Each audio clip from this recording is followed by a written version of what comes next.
Once upon a time, the old values ruled the planet. Existence was patterned and framed by edicts that no one dared defy. Then came a great wind, which swept away the tutelary powers. With their fall, certitude collapsed. Suddenly man, like a child who couldn't grow, found himself very lonely. Through the open doors of man's disarray slid chimeras of many stripes, consumption, distraction, games, and, ruler of them all, the money king. He'd always been there, scouting his moment from the shadows, and now he stepped out onto the stage and blazed in the limelight. He reigned uncontested, the other values having vanished. These were hard times for men. The money king enslaved them with such guile that many thought they looked like him.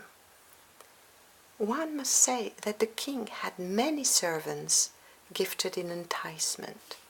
Oftentimes it was difficult for men to decipher where their own desires and interests lay, confused by the sugary web of lies that surrounded them.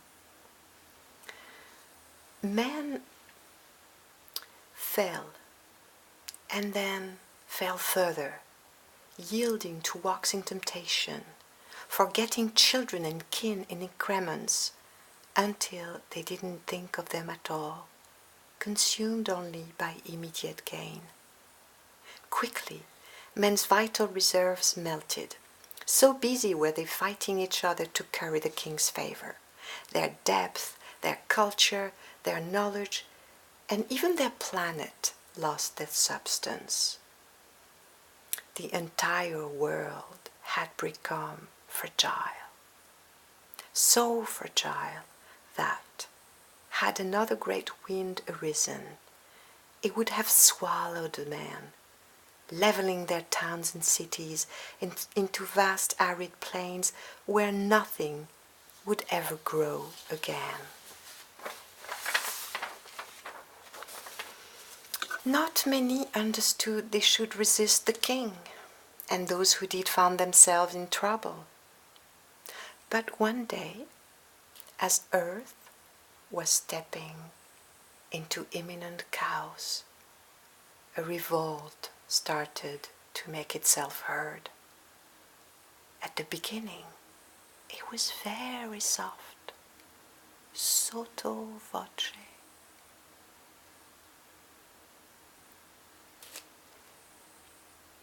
The light travelers, beings without reference, the man who lost his points of reference wanders in a vague, twisted, blurred space-time continuum, a clumsy puppet in search of himself in a senseless world.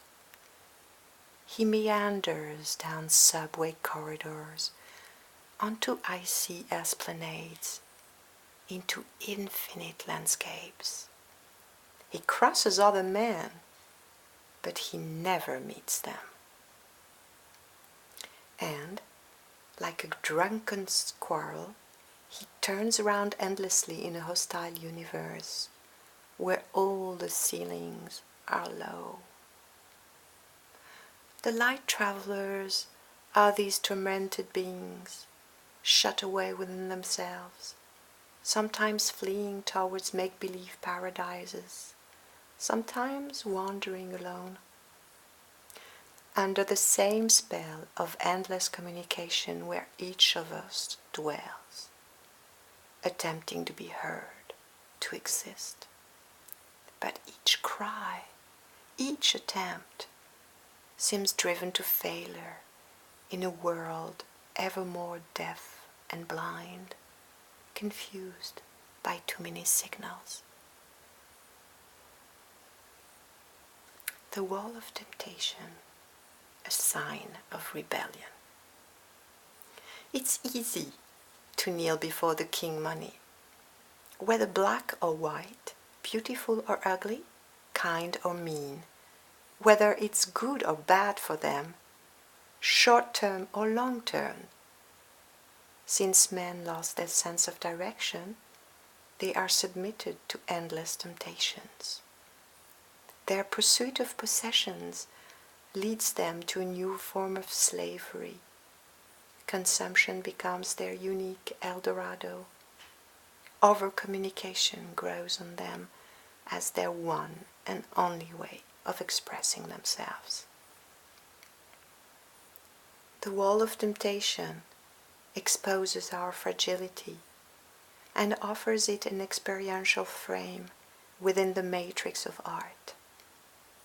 The lottery ticket is picked out as a symbol of temptation. You scratch it or you don't. You resist or you don't. You join the rebellious circle or you don't. You question yourself during the decision-making process and even afterward. You feel a shared eagerness to be the only one responsible for your action. It is the hardest path of all, and maybe the only one left to us.